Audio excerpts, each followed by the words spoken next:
नमस्कार दोस्तों, स्वागत है आपका मेरे YouTube channel study with Vinod में। दोस्तों, इससे पहले हमने जो नास्तिक संप्रदाय था उनका उदय कैसे हुआ, उनके पीछे क्या कारण थे, और इसके साथ साथ हमने बौद्ध धर्म, बौद्ध दर्शन और बौद्ध धर्म के पतन के कारण पढ़े। और आज एक नया टॉपिक है, वह है जैन धर्म। हमने ये देखा था कि जैन धर्म हो चाहे बौद्ध धर्म, जो नास्तिक संप्रदाय थे उनके उदय के जो कारण थे वो सेम थे। तो इसमें हमें जैन धर्म के उदय के क्या कारण थे ये पढ़ाने की ज़रूरत नहीं, ये बताने की ज़रूरत नहीं। ठीक, आज हम देखेंगे जैन धर्म।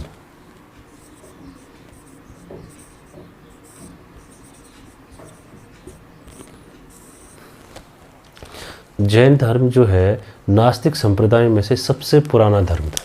ये सबसे पुराना धर्म है। क्या है? सबसे पुराना। इसके अलावा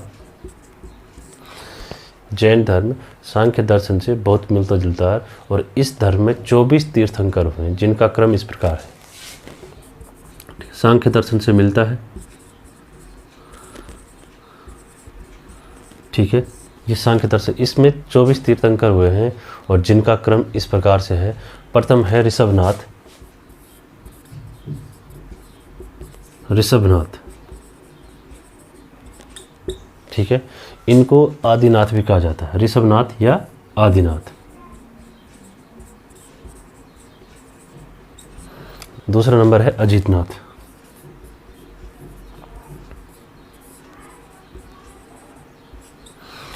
अजितनाथ के बाद है संभव, अभिनंदन, सुमित, पद्म प्रभु, सुपार्श्व। लेकिन ये इम्पोर्टेंट नहीं है, जो इम्पोर्टेंट है वो हम बता रहे हैं। इसके बाद आता है 19वां, जिनको कहा जाता है मल्लीनाथ, ठीक है। तो 19वां लिखेंगे सीधे। 19वां है मल्लीनाथ, ठीक है। 19वें के बाद 22वें है अरस्टिनेमी या नेमिनाथ। 22वें हैं अरस्टिनेमी या नेमिनाथ, इनको नेमिनाथ भी कहते हैं, ठीक। 22वें। और जो 23वें तीर्थंकर हुए वह है पार्श्वनाथ, और 23वें हैं पार्श्वनाथ।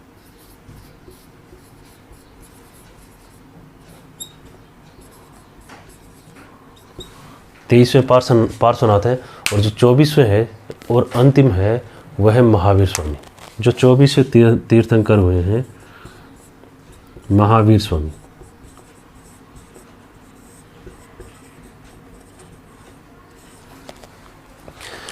इससे पहले के जो है उनका इतिहास में कोई खास विवरण नहीं मिलता है, यानी कि कोई उनकी ऐतिहासिक पृष्ठभूमि नहीं है। इस कारण उनको हम पढ़ेंगे भी नहीं, और वो इतने इम्पोर्टेंट है नहीं, ठीक है। ये जो 24 तीर्थंकर हैं, इनमें से 23वें तीर्थंकर जो पार्श्वनाथ हैं उनके बारे में ऐतिहासिक जानकारी मिलती है, इतिहास में कुछ जानकारी मिलती है, इसलिए हम उनको पढ़ेंगे और महावीर स्वामी को पढ़ेंगे, ठीक है। इसके अलावा जो इम्पोर्टेंट होगा हम उसको पढ़ेंगे। जैसे ऋषभनाथ और अरस्टिनेमी का नाम ऋग्वेद में मिलता है, तो इसको आप नोट करके लिख सकते हैं, नोट, ठीक है। कौन कौन से? ऋषभनाथ और अरस्टिनेमी। तो ऋषभनाथ एंड अरस्टिनेमी,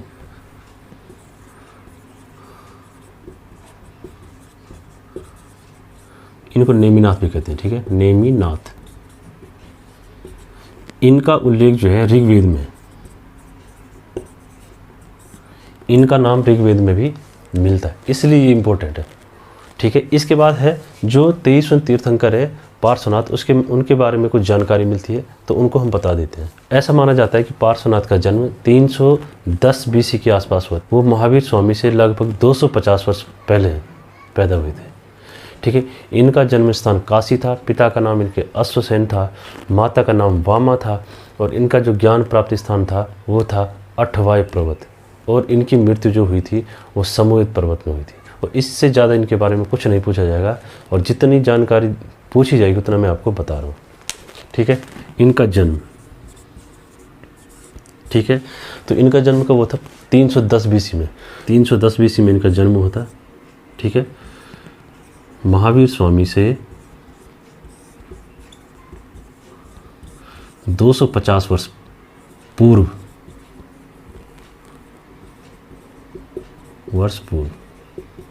ठीक है, ये मैंने कोष्ठ में लिख दिया है। इसके अलावा इनका जन्म स्थान कहाँ था? काशी, जन्म स्थान इनका, तो लिख देंगे जन्म स्थान, जन्म स्थान आ जाएगा काशी, ठीक है। पिता का नाम अश्वसेन, ठीक है, तो पिता अश्वसेन, अश्वसेन, और माता वामा, माता का नाम था वामा। तो ज्ञान प्राप्ति स्थान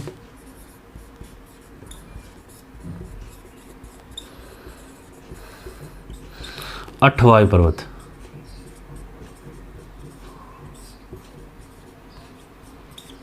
और मृत्यु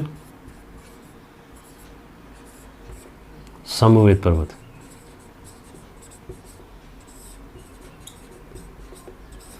इसके अलावा है जैन संघ की स्थापना करने का कार्य सबसे पहले पार्श्वनाथ ने किया था। जैन संघ की स्थापना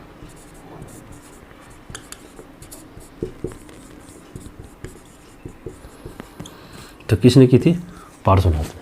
तो जैसे हमने देखा बौद्ध संघ की स्थापना महात्मा बुद्ध ने की थी, तो यहाँ पर जैन संघ की स्थापना सबसे पहले पार्श्वनाथ ने की थी। पार्श्वनाथ ने जब संघ की स्थापना की तो इन्होंने 4 महाव्रत बताए थे, तो वो है अहिंसा,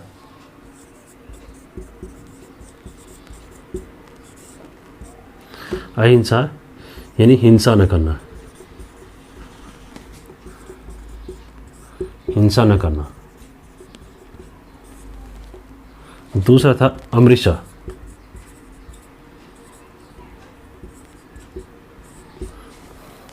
इसका तात्पर्य था कड़वी बात न बोलना।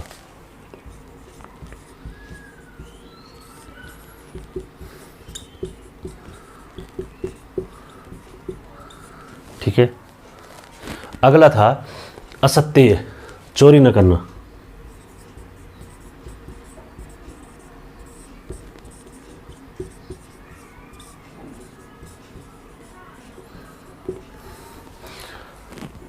और जो चौथा था वो है अपरिग्रह, धन संचय न करना। अपरिग्रह, अपरिग्रह धन संचय न करना।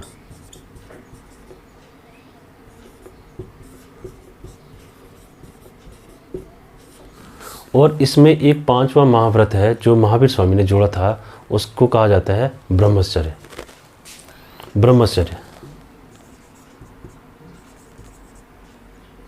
ब्रह्मचर्य, ठीक है। ब्रह्मचर्य का पालन करना, ये महावीर स्वामी द्वारा जोड़ा गया था। बहुत इंपॉर्टेंट है, इसको इसके आगे तुम इंपॉर्टेंट कर सकते हो। सबसे ज़्यादा यही पूछा जाता है कि जैन धर्म में जो 5वां महाव्रत है उसको किसने जोड़ा था, तो महावीर स्वामी ने जोड़ा था। ये तो थी 23वें तीर्थंकर पार्श्वनाथ के बारे में कुछ जानकारी। अब 24वें जो तीर्थंकर हुए महावीर स्वामी, उनके बारे में पढ़ते हैं।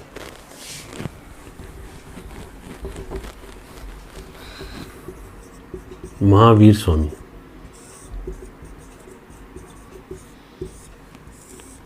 तो यहां लिख देंगे 24वें तीर्थंकर।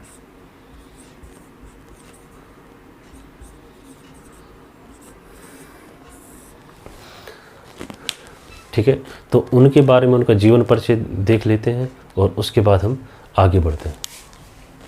तो महावीर स्वामी 24वें तीर्थंकर, जन्म, तो इनका जन्म हुआ 540 BC में। जन्म हो गया 540 BC। ठीक है। जन्म स्थान, तो यहां पर लिख देंगे स्थान कुंडग्राम।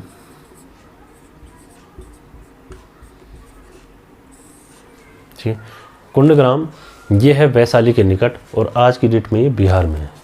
तो वैशाली के निकट,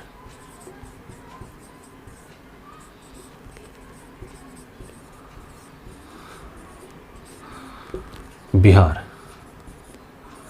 ठीक है, आज की डेट में ये कहाँ है? बिहार में। इनके बचपन का नाम वर्धमान था, तो बचपन का नाम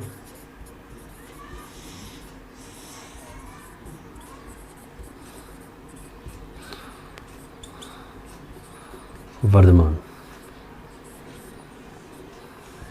ठीक है, पिता का नाम सिद्धार्थ,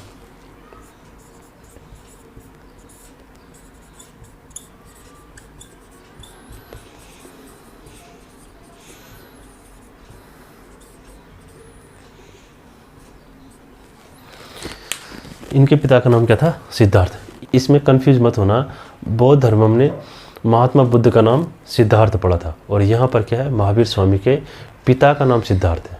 ठीक है, तो इसमें कन्फ्यूजन वाली कोई बात नहीं है। कई बार एग्जाम में जब प्रेशर होता है तो आदमी कन्फ्यूज हो जाता है, तो इसको ढंग से याद करना। महावीर स्वामी के पिताजी का नाम सिद्धार्थ और वहाँ पर महात्मा बुद्ध के बचपन का नाम सिद्धार्थ है। तो इनकी माता का नाम त्रिशला, माता का नाम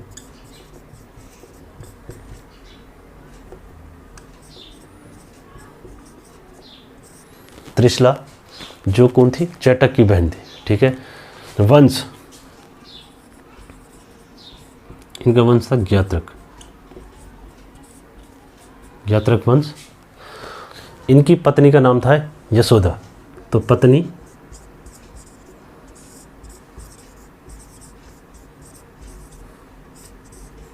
ठीक है, इनसे एक पुत्री प्राप्त हुई इनका, जिसका नाम था प्रियदर्शना या अणुजा। तो पुत्री हो जाएगी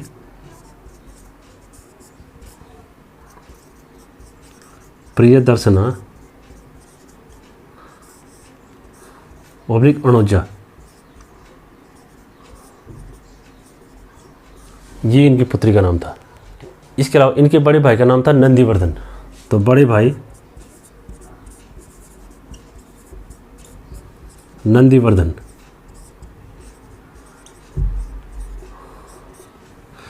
दामाद का नाम जमाली, दामाद जमाली। ये प्रियदर्शना के पति थे। गृह त्याग 30 वर्ष की अवस्था में।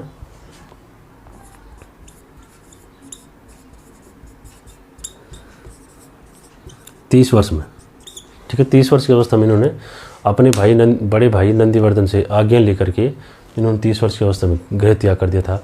इसके बाद है ज्ञान प्राप्ति स्थान। तो ज्ञान प्राप्ति स्थान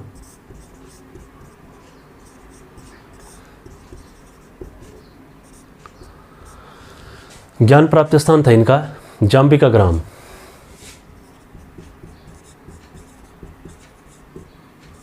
जाम्बिका ग्राम, ठीक है। तो 468 BC, मृत्यु 468 BC पावा में। पावा 72 वर्ष की उम्र में, 72 वर्ष में, ठीक है। तो इनकी मृत्यु 72 वर्ष में पावा में हुई थी। ये था महावीर स्वामी का जीवन परिचय। इसके बाद उन्होंने कैसे कैसे शिक्षा ग्रहण की, इसको समझाते हैं। ऐसा माना जाता है कि बुद्ध के समान महावीर स्वामी के बारे में भी ज्योतिषियों ने भविष्यवाणी की थी कि ये या तो एक चक्रवर्ती सम्राट बनेंगे और या तो एक महान सन्यासी बनेंगे। 30 वर्ष में इन्होंने ग्रह त्याग दिया। ऐसा माना जाता है कि 30 वर्ष तक इन्होंने सुखी ग्रस्त जीवन व्यतीत किया। जब इनके माता पिता की मृत्यु हो गई तो अपने बड़े भाई नंदीवर्धन से इन्होंने आज्ञा लेकर के और घर त्याग दिया। प्रारंभ में ये 13 वर्ष तक इन्होंने कपड़े नहीं बदले और इनके शरीर पर विभिन्न प्रकार के जीव जंतु रेंगते थे। उसके बाद इन्होंने वस्त्र त्याग दिया। शारीरिक कष्टों की उपेक्षा कर वे अपनी साधना में ही लीन रहे। लोगों ने उन पर कई प्रकार के अत्याचार किए, उनको पीटा, लेकिन उन्होंने अपना धैर्य नहीं खोया और नहीं उन्होंने उनके प्रति कोई द्वेष रखा जिन्होंने उनका उत्पीड़न किया। 12 वर्ष तक उन्होंने कठिन तपस्या की, 12 वर्ष तक।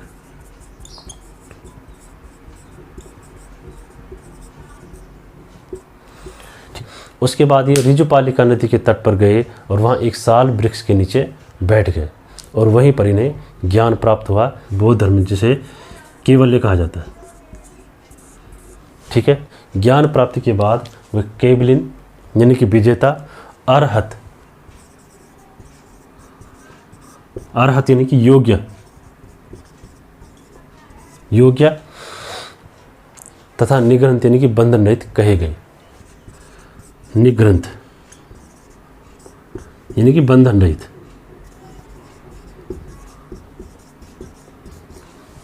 अपनी साधना में अटल रहने तथा अतुल पराक्रम के कारण उन्हें महावीर नाम से संबोधित किया। महावीर नाम दिया गया उनको। केवल यानी कि ज्ञान प्राप्ति के बाद उन्होंने अपने सिद्धांतों का प्रचार प्रसार किया। जगह जगह उन्होंने भ्रमण किया। वे साल के 8 महीने भ्रमण करते थे और अपने ज्ञान का प्रचार प्रसार करते, और केवल 4 महीने जब वर्षा ऋतु होती है उसमें वो विश्राम करते थे। तो साल के 8 महीने वो क्या करते थे? भ्रमण करते थे, ठीक है। और केवल 4 महीने, वो भी कब? वर्षा ऋतु में।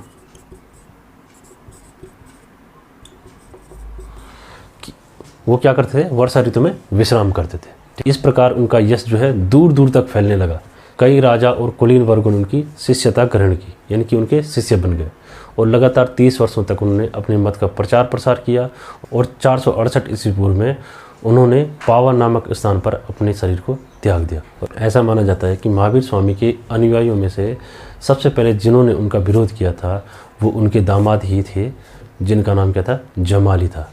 उनके दामाद जामाली के विद्रोह के 2 वर्ष बाद उनके एक अन्य शिष्य ने, जिसका नाम तिस्यगुप्त था, विद्रोह किया, लेकिन जल्दी ही इस विद्रोह को भी दबा दिया गया। तो ये था महावीर स्वामी का जीवन परिचय और जैन धर्म की कुछ जानकारी। आई होप कि आपके समझ में आया होगा, और नेक्स्ट क्लास में हम पढ़ेंगे जैन दर्शन।